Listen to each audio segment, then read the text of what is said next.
नमो अरिहंताणं नमो सिद्धाणं नमो आयर्याणं नमो उवज्जायाणं नमो लोय सव्वसाहूणं एसो पंच नमुक्कारो सव्व पापप्पणासणो મંગલાણમ ચ સવ્વેસીમ પઢમમ હોઈ મંગલમ. સમ્યક્ત્વની હાજરીમાં કરેલો જે ઉત્કૃષ્ટ ભાવપૂર્વક 20 સ્થાનક તપ એ હોવું જોઈએ. અને બીજો મેઇન કન્ડિશન છે ભાવ. તો ભાવ પણ તેમાં પણ કેવા ભાવ હોવા જોઈએ? ભાવ દયા કેવી હોય, કેવી રીતે એ ભાવવી જોઈએ કે જેનાથી બંધ તો થાય પણ નિકાચિત પણ થાય. બરાબર, ખાલી બંધથી કાંઈ તીર્થંકર ભગવાન બની જવાતું નથી, પણ તીર્થંકર નામ કર્મનું બંધ થયા બાદ તે નિકાચિત પણ કરવું, તે કર્મને નિકાચિત કરવું પણ આવશ્યક છે. તો જ પછી નિશ્ચિતપણે તીર્થંકર નામ કર્મ એટલે તીર્થંકર બની શકાય છે. જો નિકાચિત કરેલું ન હોય, માત્ર બંધ કરેલું હોય, તો પછી તેનો ક્ષય પણ થઈ શકે છે. 20 સ્થાનક પદ છે, તો દરેક પદ વિશે આપણે સમજણ લઈશું. તો પહેલું શું છે? પહેલું છે અરિહંત પદ. તો એમાં કોણ આવે?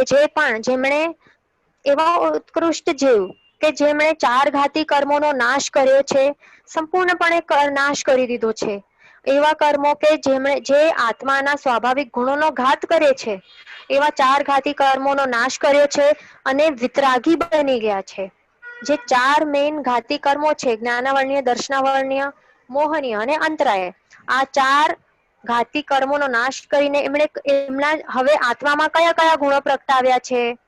તો તે છે કેવલ જ્ઞાન, કેવલ દર્શન, અનંત ચારિત્ર અને અનંત શક્તિ. આ 4 ગુણો એમણે સંપૂર્ણપણે પ્રગટાવી દીધા છે. આત્માના જે આ મેઇન સ્વાભાવિક ગુણો છે એ સંપૂર્ણપણે એમણે પ્રગટાવ્યા છે. અને વળી આ અરિહંત ભગવાન એ કેવા હોય છે? 12 ગુણ યુક્ત હોય છે, 18 દોષથી રહિત હોય છે, દેવાધિદેવ હોય છે, એટલે કે દેવોથી પણ પૂજ્ય હોય છે. અને વળી એ ધર્મતીર્થના સ્થાપક હોય છે. જીવો ઉપર અપાર કરુણાથી એમણે શું કરે છે? બધાને મોક્ષ માર્ગ બતાવે છે પોતાની ધર્મદેશના દ્વારા. બરાબર, એવા આપણા અરિહંત ભગવાન હોય છે.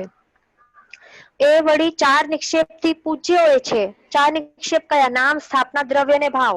4 નિક્ષેપે એ પૂજ્ય હોય છે. દેવાધિદેવ આપણા પરમાત્મા તે સમસ્ત જીવરાશિ એટલે કે આ 14 લોકના બધા જીવો માટે તેઓ પરમ ઉપકારી છે.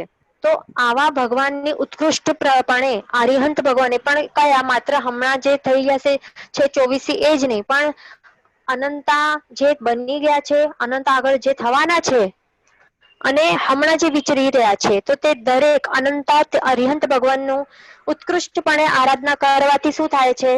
તીર્થંકર નામ કર્મનો બંધ થાય છે. તીર્થંકર નામ કર્મનો બંધ થાય છે. આ છે પ્રથમ પદ, અરિહંત પદ. પછી બીજું પદ છે સિદ્ધ પદ. તો સિદ્ધ ભગવંત કેવા હોય? એમણે પહેલા તો 4 ઘાતી કર્મો ખપાવ્યા હોય છે. 4 ઘાતી કર્મોને ખપાવીને એ કેવલ જ્ઞાની બની જાય છે. એટલે કે 4 ગુણો એમાં આવી જાય છે આત્માની અંદર. કેવલ જ્ઞાન, કેવલ દર્શન, અનંત ચારિત્ર અને અનંત શક્તિ. આ 4 ગુણો, આ 4 આત્માના સ્વાભાવિક ગુણોને એમણે પ્રગટાવ્યું છે. પછી હવે આગળ શું કરે છે? 4 અઘાતી કર્મો પણ એમણે ખપાવી દીધા છે બાકીના. તો 4 અઘાતી કર્મો કયા છે? નામ કર્મ, ગોત્ર કર્મ, વેદનીય કર્મ અને આયુષ્ય કર્મ. બાકીના આ 4 અઘાતી કર્મો જે શરીરના કારણે રહેલા હોય છે, તો તે આ 4 અઘાતી કર્મોને ખપાવીને હવે એટલે ટોટલી હવે એ કર્મ રહિત બની ગયા છે. તો આવી કર્મ રહિત, સંપૂર્ણપણે કર્મ રહિત સ્થિતિને શું કહેવાય છે? જે આત્માની જે સ્થિતિ હોય કે સંપૂર્ણ કર્મ રહિત હોય, તો એવી સ્થિતિ, એવી અવસ્થાને મોક્ષની અવસ્થા કહેવાય છે. બરાબર, એટલે જે સમયે જે આત્મા આ મનુષ્યલોક એટલે શું? અઢીદ્વીપમાં રહેલો જે પણ મનુષ્ય જે સમયે સંપૂર્ણપણે કર્મથી રહિત બની જાય છે, અને ત્યારે એની આત્માની જે અવસ્થા ત્યારે એ સમય રહેલી હોય છે, તો તે જ સિદ્ધ અવસ્થા કહેવાય છે. અને એ જ અવસ્થાને શું કહેવાય છે? મોક્ષ. ત્યારે એ અવસ્થાને મોક્ષ કહેવાય છે. એટલે મોક્ષ કોઈ સ્થાનનું નામ નથી, પણ મોક્ષ એક અવસ્થાનું નામ છે. આત્માની એક શુદ્ધ કર્મ રહિત અવસ્થા, સંપૂર્ણ કર્મોથી રહિત અવસ્થા ને શું કહેવાય છે? મોક્ષની અવસ્થા કહેવાય છે. બરાબર, તો તો આ સિદ્ધ ભગવંતો જ્યારે સંપૂર્ણપણે કર્મોથી રહિત બની જાય છે પછી એક જ સમયમાં એમનું આત્મા ઉર્ધ્વગમન કરે છે.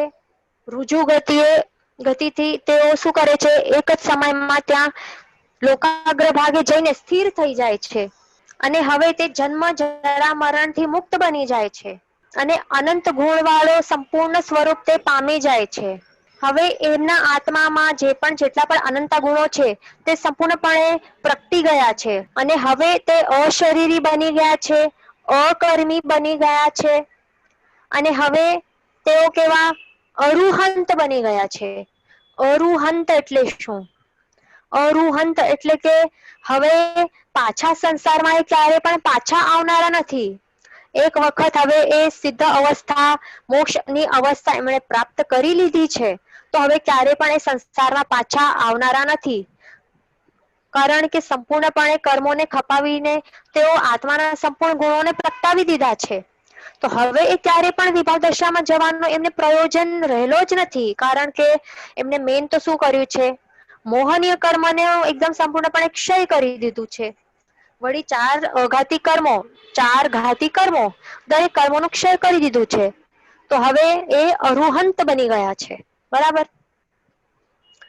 અને મોક્ષ પદ એ પામી ગયા છે એટલે કે સિદ્ધ પદ પામ્યા છે. એટલે જે પણ આત્મા સિદ્ધ પદે બિરાજમાન છે, જે પણ આત્મા મોક્ષની અવસ્થા ને પ્રાપ્ત કરી દીધું છે તો એવા ઉત્કૃષ્ટ અનંત સિદ્ધાત્માઓની આપણે જો ઉત્કૃષ્ટપણે ભક્તિ કરીએ તો આપણને પણ તીર્થંકર નામ કર્મનું બંધ થાય છે. સિદ્ધ પદ એટલે જ મોક્ષ. તો મોક્ષ એટલે શું? મોક્ષ આ વર્ડ નું મિનિંગ શું થાય છે? મોક્ષ એટલે કે મોહનો ક્ષય. મોહનો ક્ષય એટલે જ મોક્ષ. મોહ એટલે શું? મોહ એટલે કે જે કર્મોનો રાજા છે, મોહનીય કર્મ. તો મોહનીય કર્મનું જ્યારે મોહનીય કર્મનો જ્યારે સંપૂર્ણપણે ક્ષય આપણે કરી દઈએ તો પછી એટલે એ મેન કર્મનો રાજા છે તો અટેક આપણને એના ઉપર જ કરવાનું છે. પણ એવું નથી કે કેવલ જ્ઞાન પ્રગટ કરવાનું હોય તો પછી જ્ઞાનાવર્ણ્ય કર્મોનો જ આપણને એને જ ટાર્ગેટ કરવાનું. એટલે જ્ઞાનાવર્ણ્ય કર્મના ક્ષયથી કઈ કેવલ જ્ઞાની બનાતું નથી. પણ જો કેવલ જ્ઞાની આપણને બનવાનું છે, જો આપણા આત્મામાં કેવલ જ્ઞાન નામનું ગુણ તે પ્રગટાવવાનું છે તો પછી શું કરવું પડશે? આપણને મોહનીય કર્મનું સંપૂર્ણ ક્ષય કરવું પડશે. મોહનીય કર્મનો સંપૂર્ણ ક્ષય કરશું તો સાથે સાથે પછી જ્ઞાનાવર્ણ્ય, દર્શનાવર્ણ્ય અને અંતરાય કર્મ, આ ચારે ચાર ઘાતી કર્મોનો ક્ષય થઈ જશે અને કેવલ જ્ઞાની આપણે બની શકશું. એટલે કે આપણા આત્મામાં કેવલ જ્ઞાન નામનું ગુણ પ્રગટી જશે. બરાબર? પણ આપણે જો સમજો કે માત્ર જ્ઞાનાવર્ણ્ય કર્મને ટાર્ગેટ કરશું તો પછી શું થશે? જે મતિ જ્ઞાન જે છે તો મતિ જ્ઞાનાવર્ણ્ય કર્મનું ક્ષયક્ષમ થશે. શ્રુત જ્ઞાનાવર્ણ્ય કર્મનું ક્ષયક્ષમ થશે. એટલે એ થશે. બરાબર? પણ જો કેવલ જ્ઞાન આપણને પ્રગટ કરવું હોય આત્માની અંદર, બરાબર, એટલે જો શ્રુત જ્ઞાન અને મતિ જ્ઞાન એનું જો આપણને એમાં જો વૃદ્ધિ કરવી હોય, બરાબર, તો પછી આપણે જ્ઞાનાવર્ણ્ય કર્મને માત્ર એકને ટાર્ગેટ કરીએ. પણ જો આપણને કેવલ જ્ઞાન પ્રગટાવવું હોય આત્માની અંદર તો પછી કોને ટાર્ગેટ કરવું પડશે? તે છે મોહનીય કર્મ, જે કર્મનો રાજા છે તે. બરાબર? એટલે ચાર ઘાતી કર્મોનું ક્ષય જ્યારે મોહનીયને ટાર્ગેટ કરશું પછી ચાર ઘાતી કર્મોનો ક્ષય થઈ જશે, પછી કેવલ જ્ઞાની બની જશું અને પછી આયુષ્ય પૂર્ણ થશે તો સાથે સાથે આયુષ્ય કર્મ નો ક્ષય થશે તો સાથે સાથે નામ કર્મ, ગોત્ર કર્મ અને વેદનીય કર્મ જે શરીર રિલેટેડ છે તો તે પણ ઓટોમેટિકલી એમનું પણ ઘાત થઈ જશે, એ પણ ક્ષય પામશે. એટલે બાકીના ચાર અઘાતી કર્મો પણ એમનું પણ ક્ષય થઈ જશે. એટલે આવી રીતે આઠે આઠ કર્મનો ક્ષય થઈને પછી શું થશે? મોક્ષ વાળી અવસ્થા પ્રાપ્ત આપણે કરી શકશું. એટલે જ મિનિંગ મોક્ષ આ વર્ડનું મિનિંગ એટલા માટે સાર્થક છે. મોક્ષ એટલે કે મોહનો ક્ષય. કારણ કે આપણે સ્ટાર્ટ ક્યાંથી કરવાનું છે? મોહનીયને હરાવીને જ. એ કર્મના રાજાનું આપણને પરાજય કરીને પછી આપણે મોક્ષ પ્રાપ્ત કરી શકીએ છીએ. એટલા જ માટે મોક્ષનું આવું વર્ડ છે, આવું નામ છે. આગળ છે હવે પ્રવચન પદ. ત્રીજું પદ શું છે? પ્રવચન પદ. તો એમાં શું છે કે જે કેવલ જ્ઞાનથી પ્રભુએ શું કર્યું છે, પ્રભુને જ્યારે કેવલ જ્ઞાન પ્રગટ થયું, કેવલ જ્ઞાન શું છે, આત્માનો એક ગુણ છે, બરાબર. આત્માનું જે ગુણ છે કેવલ જ્ઞાન નામનું, તે પ્રગટ થઈ ગયું છે પ્રભુને. તો હવે આ ગુણ દ્વારા પ્રભુ શું કરી શકે છે? કેવલ જ્ઞાન દ્વારા તેઓ ત્રણેય કાળના, ત્રણેય લોકના બધા જ જે પણ દ્રવ્યો છે, તો એ બધા દ્રવ્યોના બધા જ ભાવોને તેઓ એક સાથે જાણી શકે છે અને જોઈ શકે છે. એન્ડ પ્લસ એમની સાથે શું, જે અલોક છે, તો અલોકમાં જે પણ રહેલા જે દ્રવ્યો છે, કેટલા છે અલોકમાં? એક દ્રવ્ય છે માત્ર, અલોક આકાશ, અથવા તો આકાશાસ્તિક દ્રવ્યો. તો એ જે છે, તો તે પ્રભુ એ જાણી શકે છે કેવલ જ્ઞાન દ્વારા. અને જે લોકની અંદર જે પણ ષડ દ્રવ્યો રહેલા છે, તો તે દરેક ષડ દ્રવ્યના તેઓ ત્રણેય કાળના જે પણ પર્યાયો છે, તો તે બધા પ્રભુ એક સાથે જાણી શકે છે અને જોઈ શકે છે આ કેવલ જ્ઞાનની શક્તિ દ્વારા, બરાબર.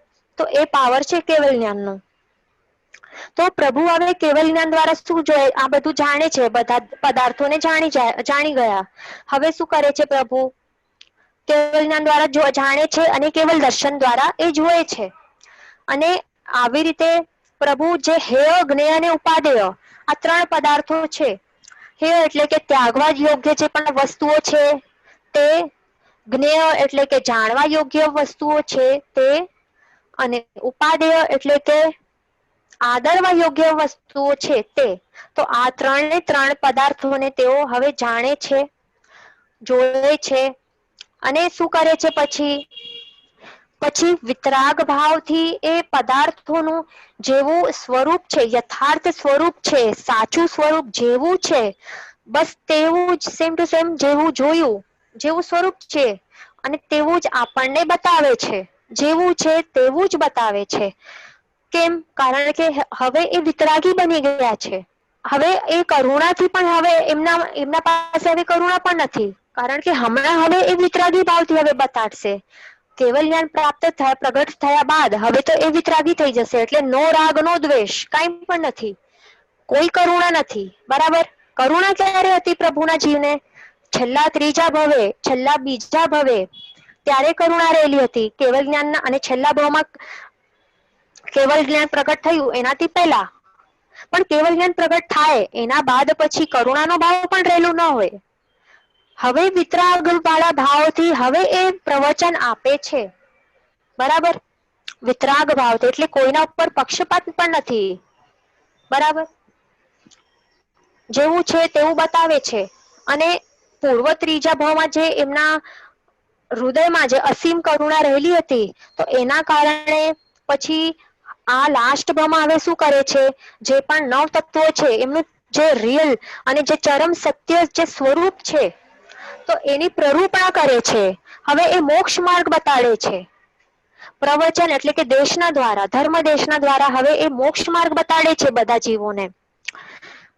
અને એમની વાણી પણ કેવી હોય છે? 35 ગુણોથી યુક્ત એવી એમની વાણી હોય છે, કે જેમાં વિશ્વના કલ્યાણ માટે, એટલે વિશ્વ તારકતા જે હોય ને, પ્રોપર્ટી વિશ્વ તારકતા, તે શ્રેષ્ઠ કક્ષાની હોય છે, બરાબર. એટલે એમની વાણીનું જો પાન કરવામાં આવે, સાંભળવામાં આવે, તો પછી જીવોનું જે કર્મ હોય છે તે ક્ષય પામી જાય છે. એટલે કે જે મિથ્યાત્વના જે અંધકાર છે, તો એમના આત્મા ઉપરથી એનું આવરણ હટી જાય છે. એવી એમની પ્રભાવશાળી એમની વાણી હોય છે. તો આવું હોય છે સર્વજ્ઞ શ્રી હરિહર ભગવાનનું પ્રવચન, આને કહેવાય છે.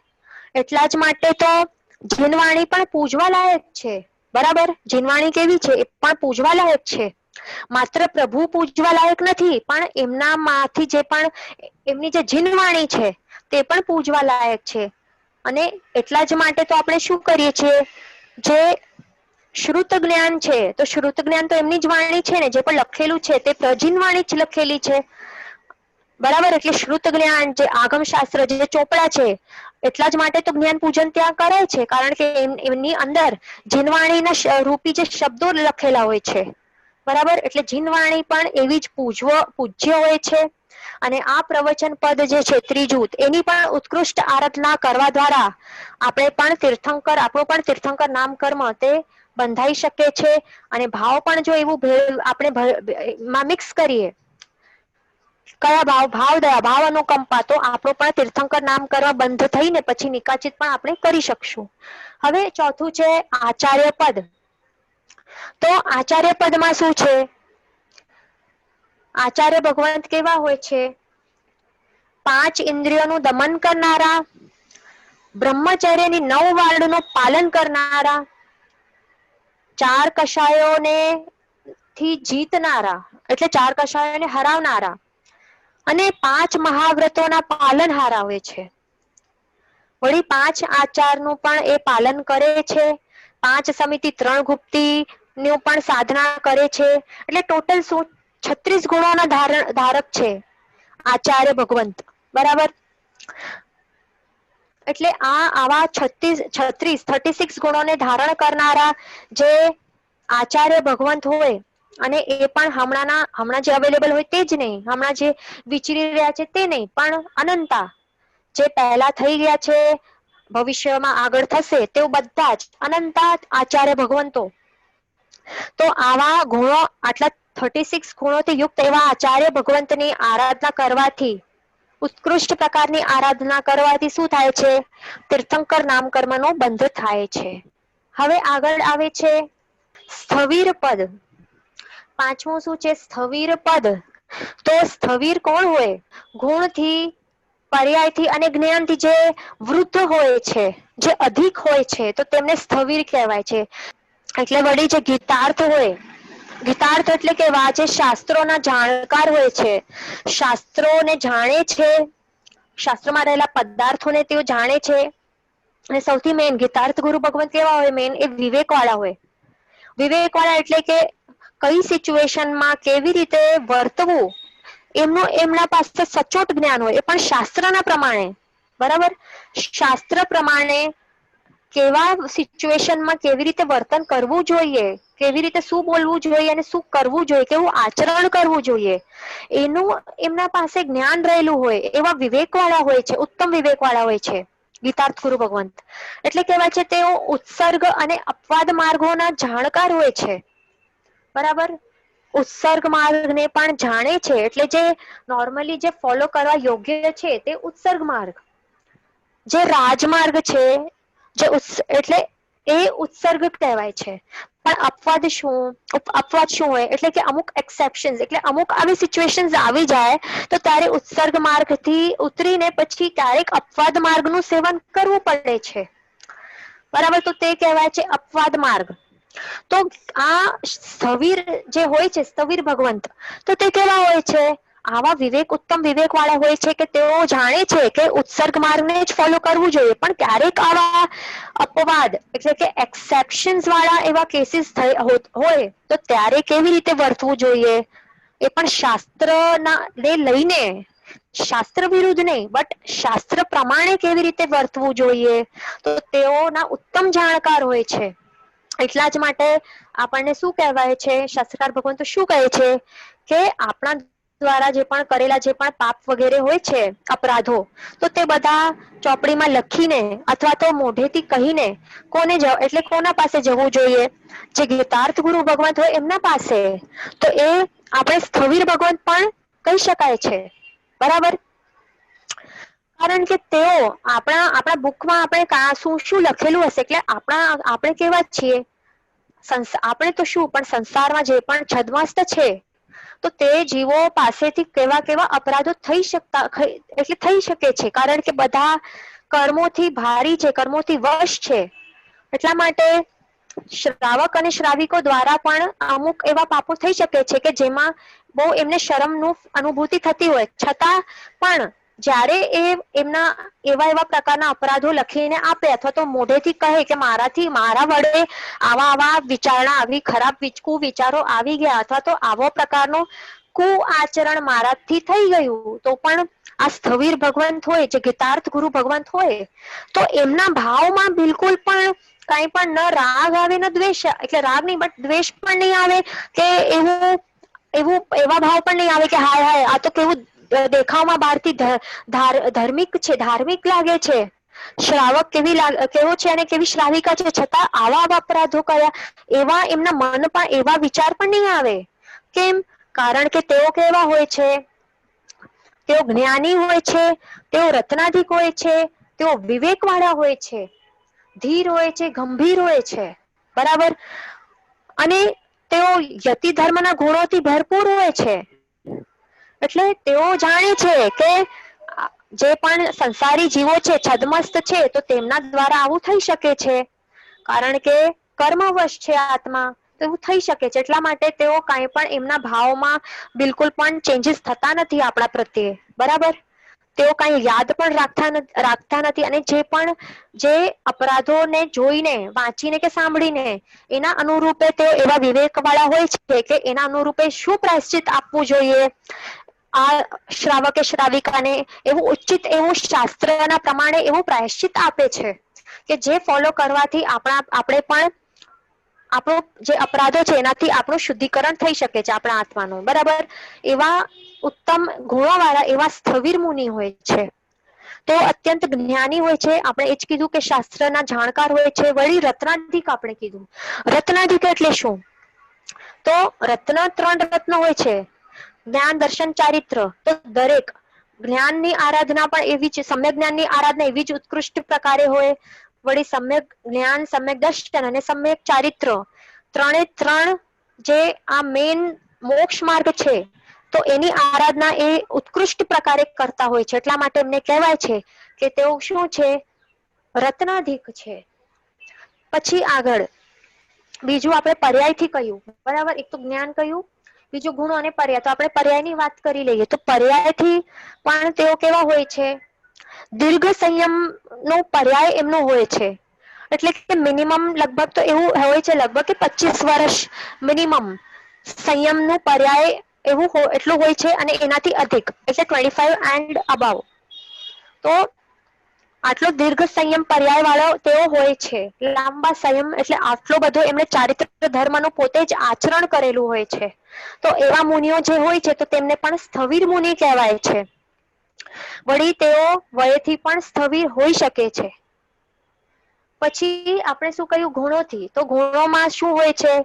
જે આત્માના સ્વાભાવિક ગુણધર્મો હોય છે, જેમ કે ક્ષમા, સમતા, સહનશીલતા, મૃદુતા, સરળતા, આવા યતિ ધર્મોથી એમનો આત્મા તે એવા ગુણો એમના આત્મામાં પ્રગટેલા હોય છે. એટલે કે યતિ ધર્મના જે પણ ગુણો છે, એનાથી તેઓ સુશોભિત હોય છે, બરાબર. અને વળી તેઓ શું કરે છે? અન્ય જે સાધુજન હોય છે, તો તેમની સહાય પણ કરે છે. કેવી રીતે સહાય કરે છે? તો તેઓ શું કરે છે? સંયમ માર્ગથી જો એ જોએ કે ડગમગાઈ જાય છે કોઈ, તો પછી ત્યારે શું કરે છે? તેઓ સંયમ માર્ગમાં એમને સ્થિર કરે છે.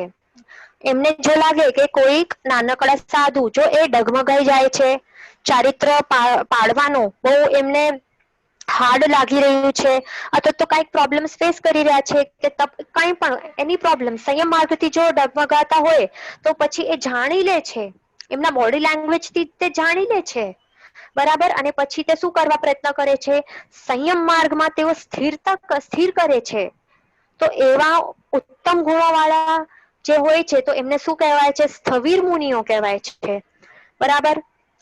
તો એવા સ્થવિર મુનિઓની આપણે જો ઉત્કૃષ્ટ એવી ભક્તિ કરશું ને, ઉત્કૃષ્ટ આરાધના કરશું, એટલે માત્ર આ પદની આરાધના એટલે એનું મિનિંગ શું થાય છે?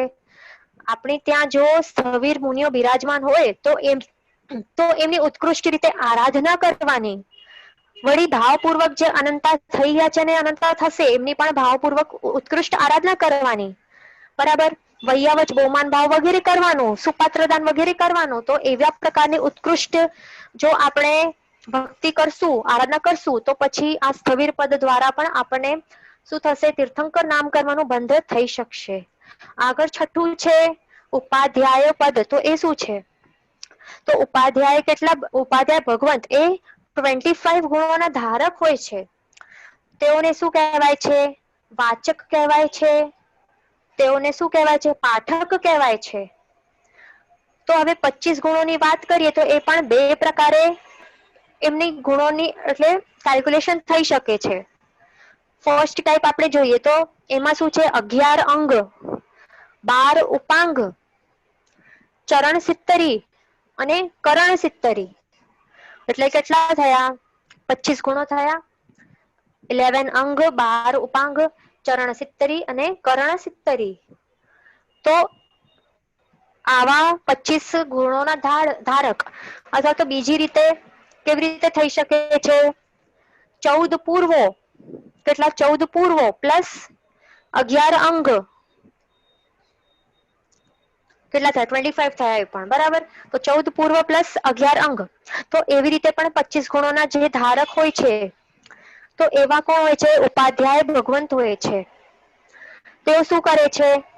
જે બીજા સાધુઓ હોય છે તો એમને ભણાવે છે અને તેઓ સકળ જે સંઘ હોય છે તો એમના પણ એ આધાર સ્વરૂપ હોય છે. તેઓ વાચક હોય છે, તેઓ પાઠક હોય છે.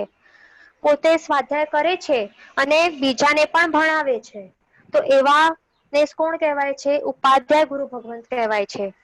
ઉપ એટલે શું? પાસ, પાસે. અને અધ્યાય એટલે કે ભણવું. એટલે જેમની પાસે રહીને ભણાય છે. સમ્યક જ્ઞાનની જે સ્વાધ્યાય કરાય છે તો કે અધ્યયન કરાય છે તો એમને શું કહેવાય છે? ઉપાધ્યાય કહેવાય છે. બરાબર. તો એવા ઉપાધ્યાય ગુરુ ભગવંતો જે પણ અનંતા થઈ ગયા છે અને થશે અને હમણાં જે હાજર છે તો એમને ઉત્કૃષ્ટ આરાધના કરવાથી શું થાય છે? તીર્થંકર નામ કરવાનું બંધ થઈ શકે છે. આગળ છે સાધુ પદ. ક્વેશ્ચન છે કે હમણાં કોઈ સ્થવિર પદે બિરાજમાન છે કે નહીં કોઈ મુનિ ભગવંત? તો જે પણ ગીતાર્થ ગુરુ ભગવંત હોય છે તો હમણાં પણ પ્રેઝન્ટ હોય છે. બરાબર. આપણા હમણાં જે ગચ્છનાયક શ્રી છે તેઓ પણ ગીતાર્થ ગુરુ ભગવંત જ છે. એમના પાસે આપણે જઈને આલોચના માંગી શકીએ છીએ. બરાબર.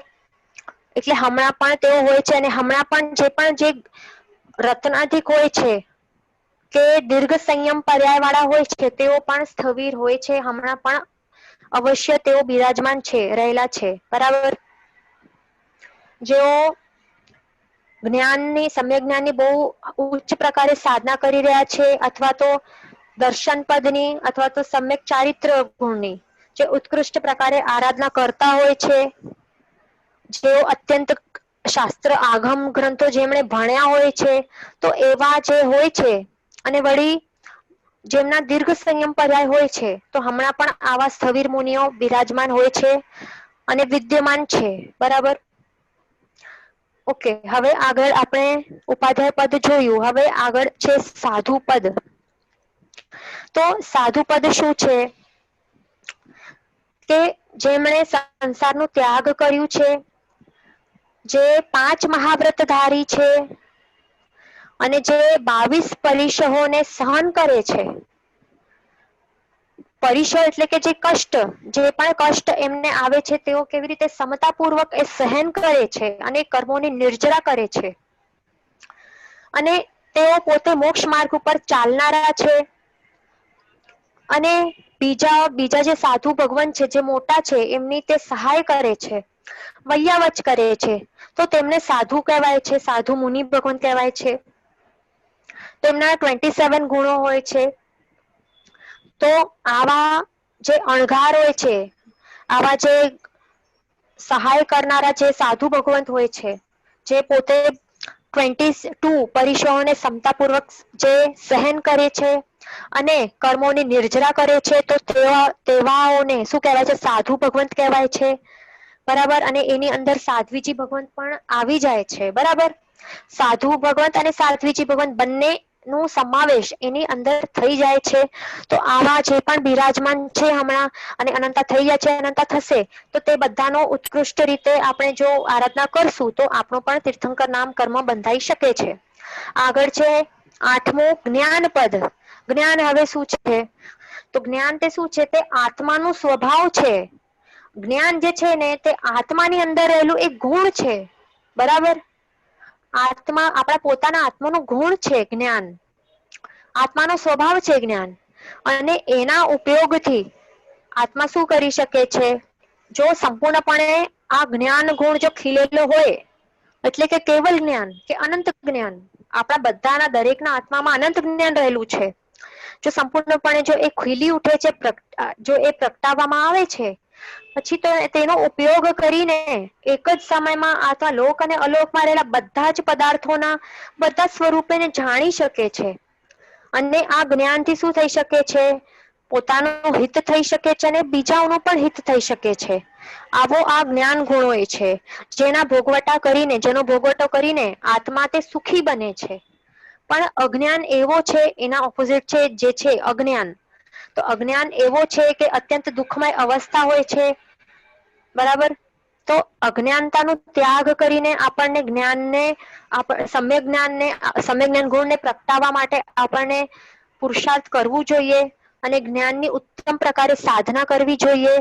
અને વળી જે શાસ્ત્ર ગ્રંથમાં જે પણ આગમ શાસ્ત્રોમાં જે પણ લખેલું છે પણ જ્ઞાન છે, જે પણ સમ્યક રૂપી જ્ઞાન છે, એટલે કે જે જીનવાણી છે, તો તેનું પણ આપણને ઉત્કૃષ્ટ પ્રકારે એ પણ પૂજ્ય હોય છે, જીનવાણી પણ પૂજ્ય હોય છે. તો એમનું પણ પૂજા કરીને એમનો પણ આપણને એની પણ આરાધના કરીને આપણે શું કરવાનું? આ જ્ઞાન પદની ઉત્કૃષ્ટ આરાધના કરશું તો પણ પછી આપણને તીર્થંકર નામ કર્મ તે બંધાઈ શકશે. આગળ આવે છે દર્શન પદ. તો દર્શન પદમાં શું આપણે પ્રભુનું દર્શન કરીએ, તે દર્શનનો મિનિંગ શું થાય છે અહીંયા? દર્શન એટલે શું? જો અહીંયા ફોટોમાં જ લખેલું છે, શું છે? તમેવ સચ્ચમ નિસંકમ જમ જીણેહિમ પવેયમ, આવું લખેલું છે ને. તો હવે આ દર્શન પદમાં શું આવે છે? એ પ્રભુનું દર્શન કરવાનું એ નથી, આપણે આંખોથી આપણે જે દેખાય છે એટલે જે આપણે દર્શન કરી શકીએ છીએ, તો એ જ નથી. આ દર્શન નું મિનિંગ છે સમ્યક દર્શન, બરાબર. સમ્યક દર્શન, જે જેવું છે તેને તેવું માનવું, તે આ છે, બરાબર. એટલે અહીંયા જે લખેલું છે, તમેવ સચ્ચમ નિસંકમ જમ જીણે પવેયમ, એટલે પ્રભુ દ્વારા જે પ્રભુના વચન છે, જીન વચન છે, તો તેને એ જ સત્ય છે. અને એ નિશંકા એટલે કે વિધાઉટ એની શંકા, વિધાઉટ એની ડાઉટ તે આપણને અપનાવવું જોઈએ. એની અંદર આપણી જો શ્રદ્ધા હોય, જે સાચી શ્રદ્ધા જો એના ઉપર રહેલી હોય, જીન વચન ઉપર, તો તેને જ શું કહેવાય છે? સમ્યક દર્શન કહેવાય છે. એટલે કે સર્વજ્ઞ ભગવાન તે એટલે કે કેવલ જ્ઞાની ભગવંત, કેવલ જ્ઞાની ભગવંત એટલે કે આપણા અરિયંત ભગવાન જયારે કેવલ જ્ઞાની થઈ જાય છે, સર્વજ્ઞ બની જાય છે, પછી તે શું કરે છે? નવ તત્વોનું યથાર્થ સ્વરૂપ નું પ્રરૂપણા કરે છે.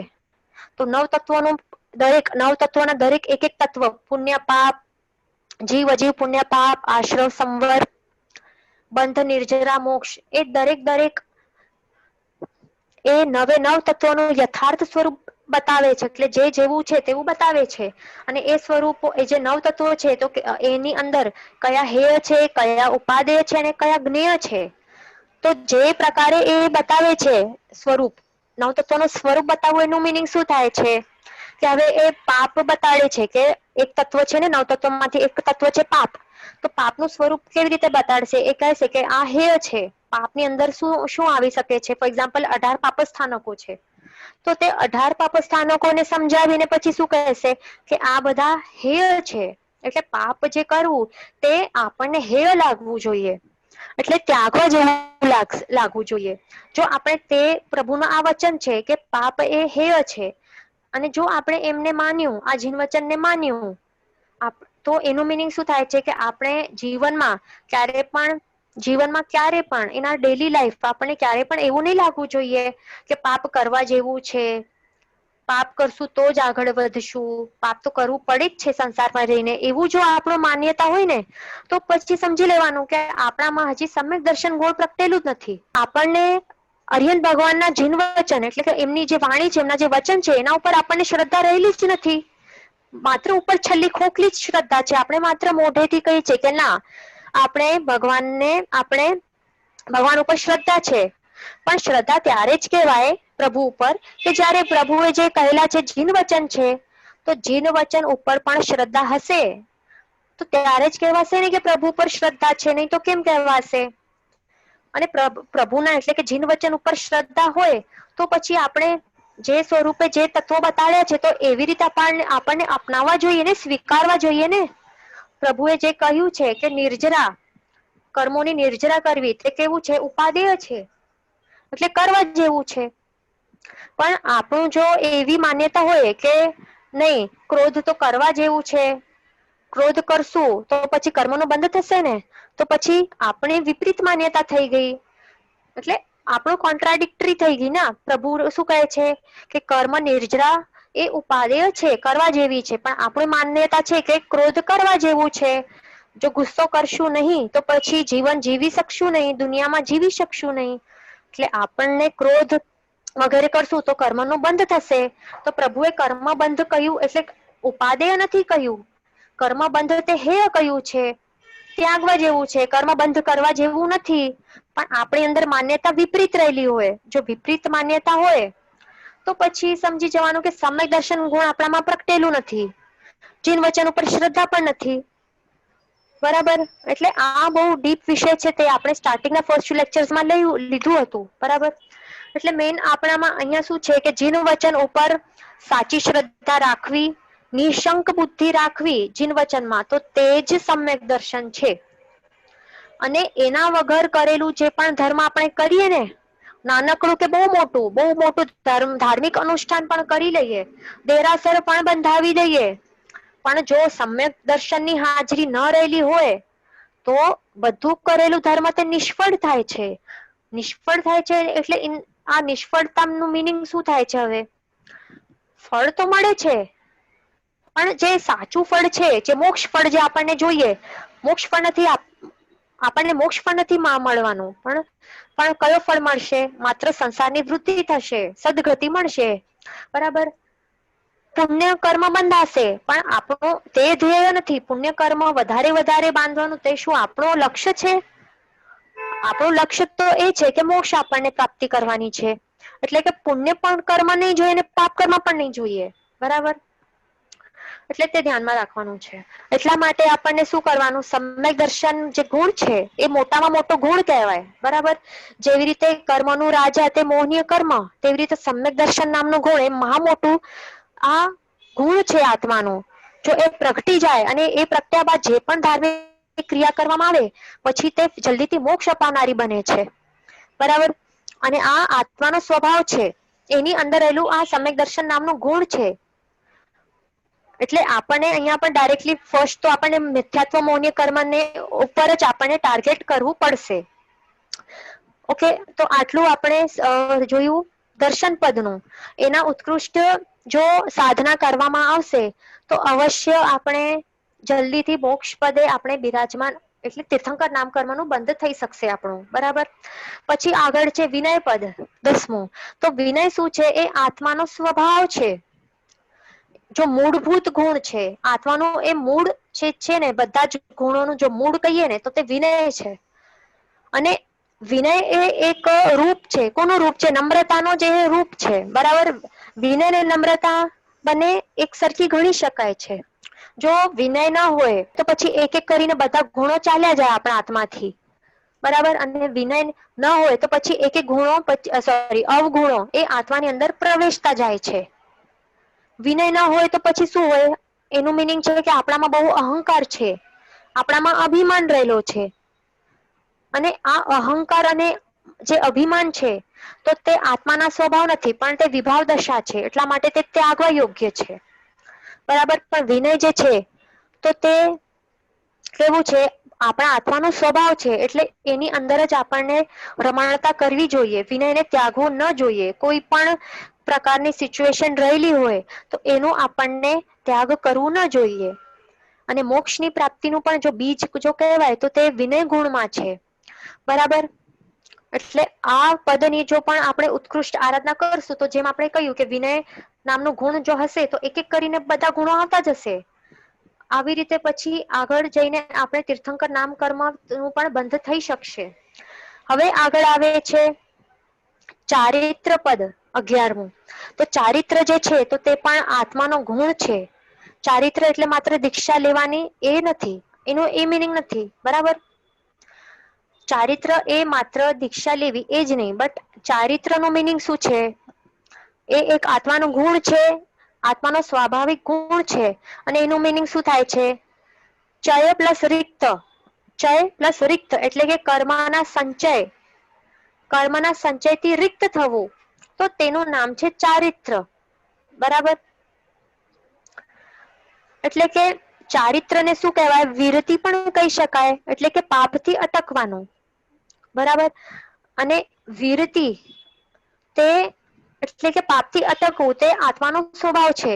પણ જો આપણે અવિરતિ નું આપણે આચરણ રહેલું હોય, જો અવિરતિના ઘરમાં રહેલા હોઈએ તો તે આત્માની વિભાવ દશા છે અને એનાથી કર્મનો બંધ થાય છે. પણ વીરતિ એટલે શું? એમાં સર્વવીરતિ આવી જાય છે અને દેશવીરતિ ધર્મ પણ આવી જાય છે.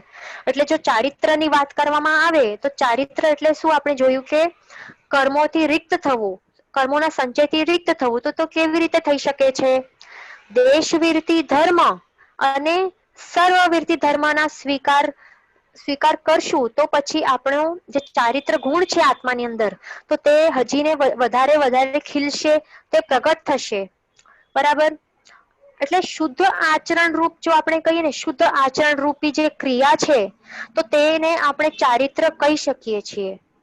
અને આ ચારિત્રના 70 ભેદ છે. બરાબર. તો આ ચારિત્ર પદનું જો આપણે ઉત્કૃષ્ટ પ્રકારે આરાધના કરશું તો આપણે તીર્થંકર નામ કર્મ તે બંધાઈ શકે છે. અહીંયા ક્વેશ્ચન છે કે ઇઝ આત્મા સ્થિર સ્વભાવ ઇઝ ચારિત્ર?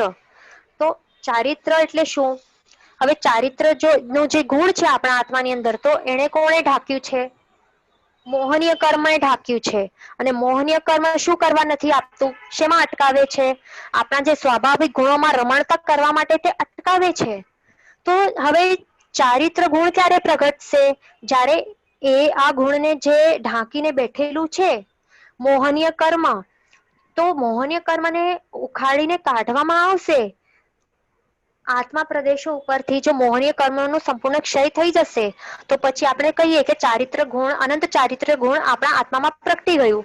તો હવે એ ગુણ દ્વારા શું થશે? હવે ચારિત્રના ગુણ દ્વારા હવે આત્મા શું કરી શકશે? હવે આત્મા પોતાના જે સ્વાભાવિક ગુણો છે એની અંદર તે રમણતા કરી શકશે. બરાબર. હવે તે પોતાના સ્વાભાવિક ગુણોમાં અંતરાય વગર તે હવે એ રમણતા કરી શકશે. અને તે સ્વાભાવિક ગુણો કયા છે? જ્ઞાન, દર્શન, ચારિત્ર. બરાબર. અને એટલે એમાં જો આપણે કહીએ એક્ઝેક્ટલી, જો આના આપણે ડિટેલમાં કહીએ તો જે સમતા, ક્ષમા, સરળતા, નમ્રતા અને સંતોષ, વિતરાગતા, આ વગેરે જે પણ જે ગુણો છે તો એની અંદર તે હવે રમણતા કરી શકશે. મોહનીય કર્મ જે હતું તે આત્માને આ સ્વાભાવિક ગુણોમાં રમણતા કરવા માટે આપતું ન હતું, તે અટકાવતું હતું. પણ હવે મોહનીય કર્મ જ્યારે એનું સંપૂર્ણ ક્ષય થઈ ગયું છે તો હવે એ ચારિત્ર ગુણ સંપૂર્ણપણે પ્રગટી ગયું છે. બરાબર. મોહનીયનું આવરણ હટીને જે અનંત ચારિત્ર ગુણ પ્રગટી ગયું છે અને એના દ્વારા હવે આત્મા પોતાના જે સ્વાભાવિક ગુણો છે એની અંદર તે હવે નિર્વિઘ્ને શું કરી શકશે? રમણતા કરી શકશે. બરાબર. અને હવે એ એનું ક્યારે પણ ત્યાગ કરશે નહીં. એટલે હવે તે ચારિત્ર ગુણ જો સંપૂર્ણપણે પ્રગટી જાય તો પછી આત્મા ક્યારે પણ વિભાવ દશામાં જાય જ નહીં. એવો આ ઉત્કૃષ્ટ ગુણ હોય છે. બરાબર.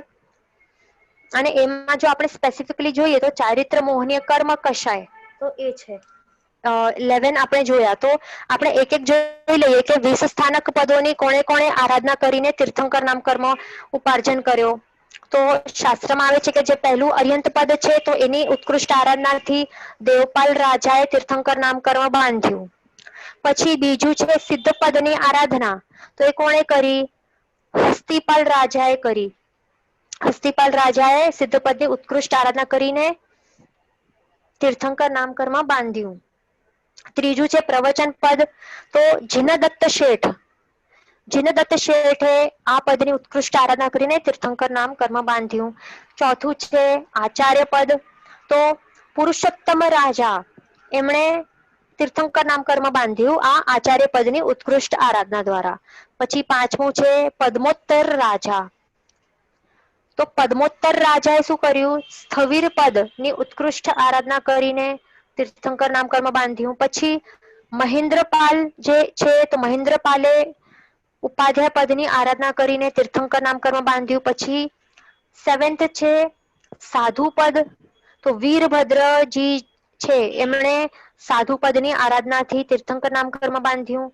પછી છે 8મું, તો જયંત દેવરાજે શું કર્યું? જ્ઞાનપદની ઉત્કૃષ્ટ આરાધનાથી તીર્થંકર નામ કર્મ બાંધ્યું. 9મું છે હરિ વિક્રમ રાજા, એમણે સમ્યક દર્શન પદની આરાધના દ્વારા તીર્થંકર નામ કર્મ બાંધ્યું. પછી 10મા વિનય પદની આરાધના કરીને ધનશેઠે તીર્થંકર નામ કર્મ બાંધ્યું. અને 11મું છે ચારિત્ર પદ, તો ચારિત્ર પદની આરાધના કરીને અરુણ દેવે તીર્થંકર નામ કર્મ બાંધ્યું. પછી 12મા બ્રહ્મચર્ય પદ, એ આપણે નેક્સ્ટ ક્લાસમાં જોઈશું. જીન વચન વિરુદ્ધ બોલાયું હોય તો મિચ્છામિ દુક્કડમ. સર્વમંગલ માંગલ્યમ સર્વ કલ્યાણ કારણમ પ્રધાનમ સર્વ ધર્માણમ જૈનમ જયતિ શાસનમ. પ્રણામ.